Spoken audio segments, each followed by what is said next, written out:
Chapter 74 Waystone. Despite our general weariness, Denna and I made good time and came to the top of the northern hill just as the sun was setting behind the mountains. Though trees ringed the hill on all sides, its peak was bald as a priest's head. The unrestricted view in all directions was breathtaking. My only regret is that the clouds had blown in while we walked, leaving the sky flat and gray as slate. To the south, I could see a handful of small farms. A few streams and narrow roads cut meandering paths through the trees. The western mountains were like a distant wall. To the south and east, I could see smoke rising into the city and the low brown buildings of Trevin.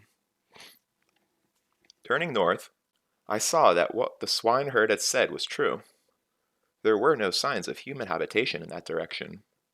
No roads or farms or chimney smoke, just increasingly rough ground, exposed rock, and trees clinging to the bluffs. The only thing on the top of the hill was a handful of greystones. 3 of the massive stones were stacked together to form a huge arch, like a massive doorway. The other 2 lay on their sides, as if lounging in the thick grass. I found their presence comforting, like the unexpected company of old friends. Denna sat on one of the fallen greystones, as I stood looking out over the countryside.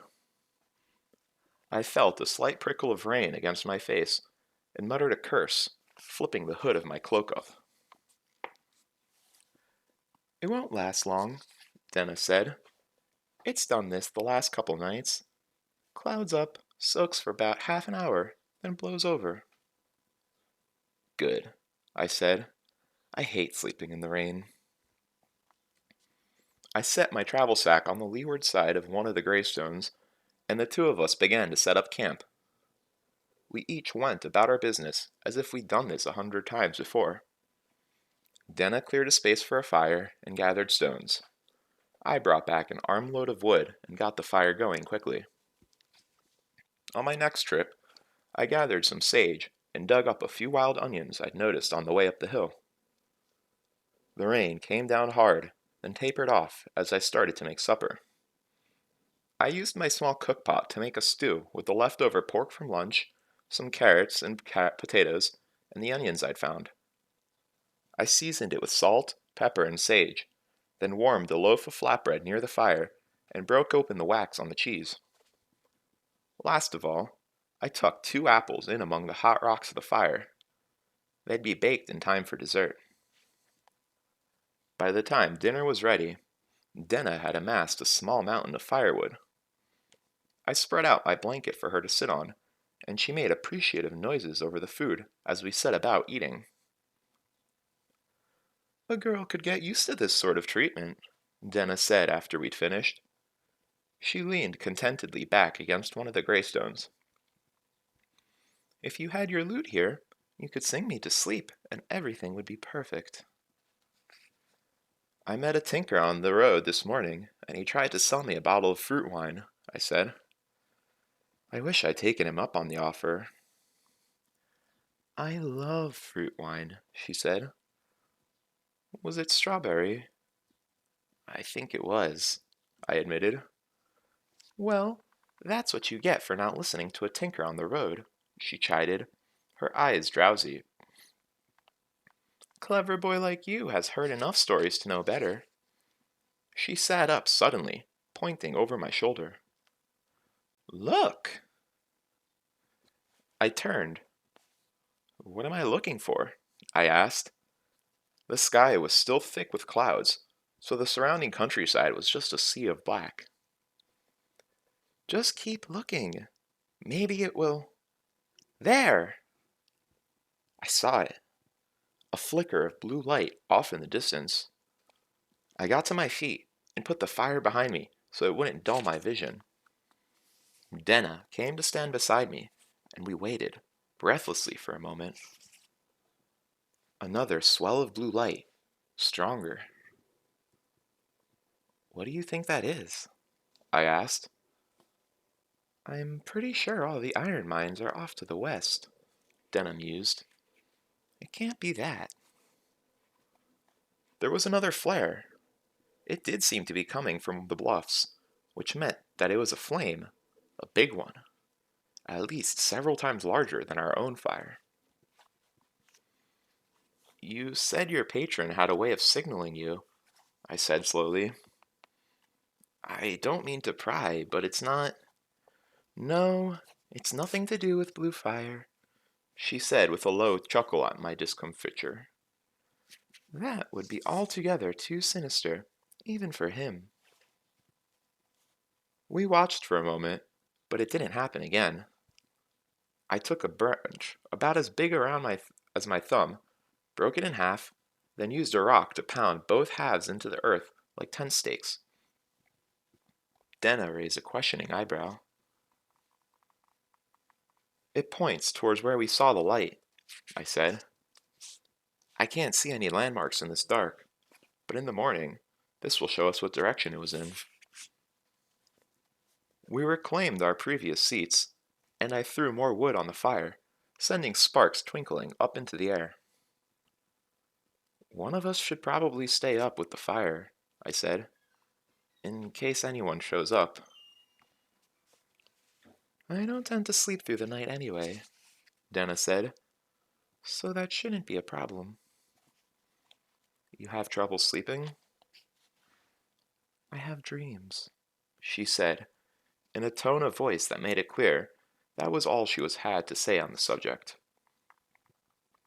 I picked at some brown burr that clung to the edge of my cloak, pulling it out and tossing it into the fire.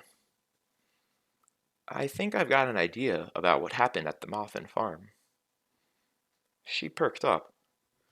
Do tell. The question is, why would the Chandrian attack at that specific place and time? The wedding, obviously. But why this particular wedding? Why this night?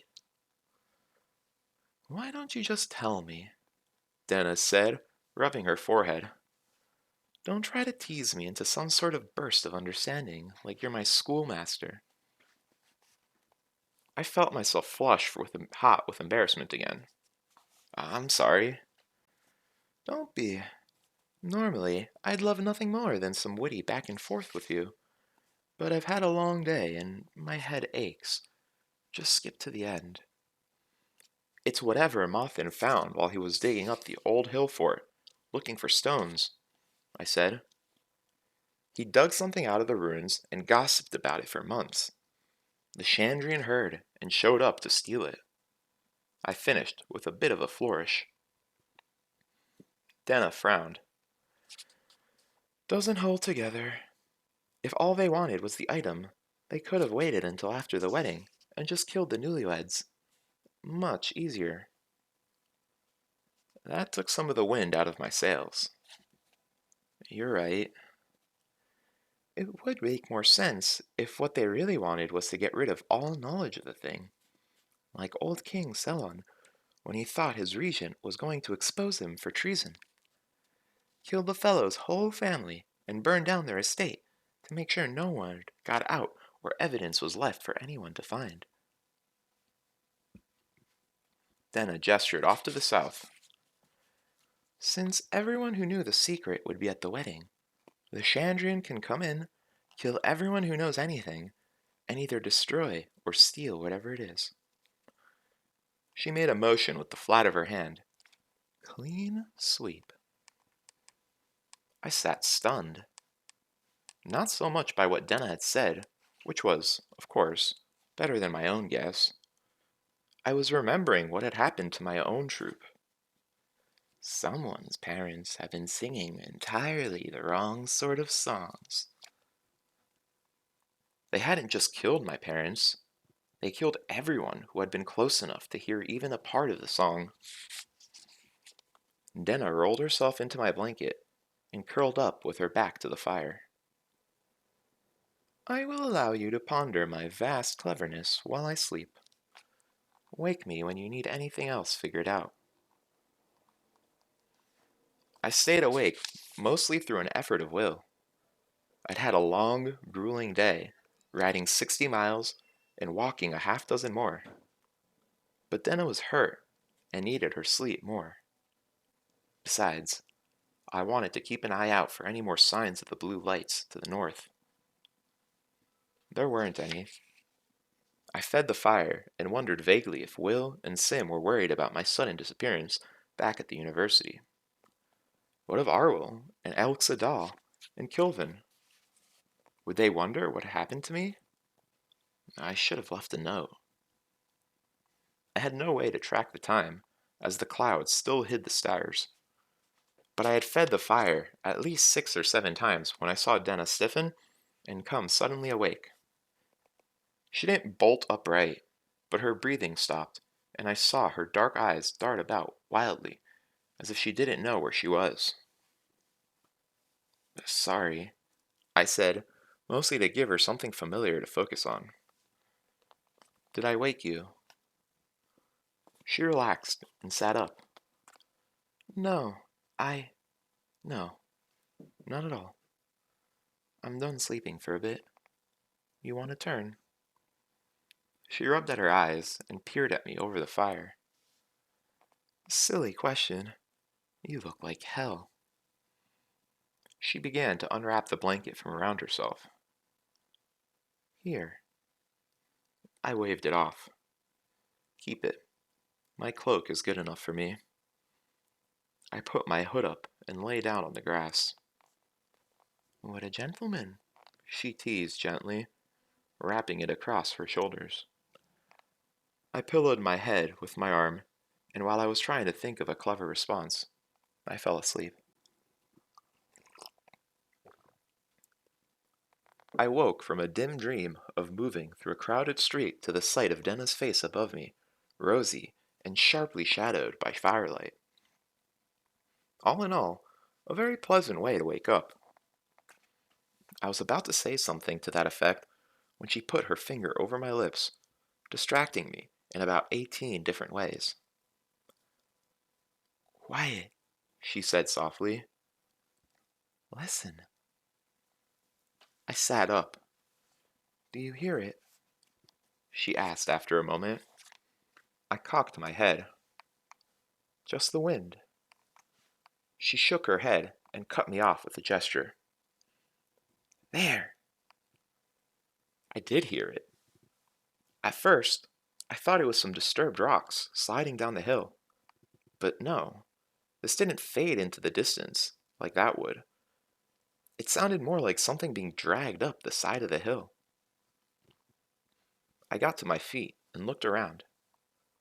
While I'd slept, the clouds had blown away, and now the moon lit the surrounding countryside in pale silver light. Our wide fire pit was brim full of shimmering coals. Just then, not far down the hillside, I heard... To say I heard a branch breaking would mislead you. When a person moving through the woods breaks a branch, it makes a short, sharp snap. This is because any branch a man breaks accidentally is small and breaks quickly. What I heard was no twig snapping. It was a long, cracking sound. The sound a leg-thick branch makes when it's torn from a tree. Crack, crack. Then, as I turned to look at Denna, I heard the other noise. How can I describe it? When I was young, my mother took me to see a menagerie in Senarin. It was the only time I had ever seen a lion, and the only time I had ever heard one roar. The other children in the crowd were frightened, but I laughed, delighted. The sound was so deep and low that I could feel it rumble in my chest. I loved the feeling and remember it to this day. The sound I heard on the hill near Treban was not a lion's roar, but I felt it in my chest the same way. It was a grunt, deeper than a lion's roar, closer to the sound of thunder in the distance. Another branch broke, almost on the crest of the hill. I looked in that direction and saw a huge shape dimly lined by the firelight. I felt the ground shudder slightly under my feet. Denna turned to look at me, her eyes wide with panic.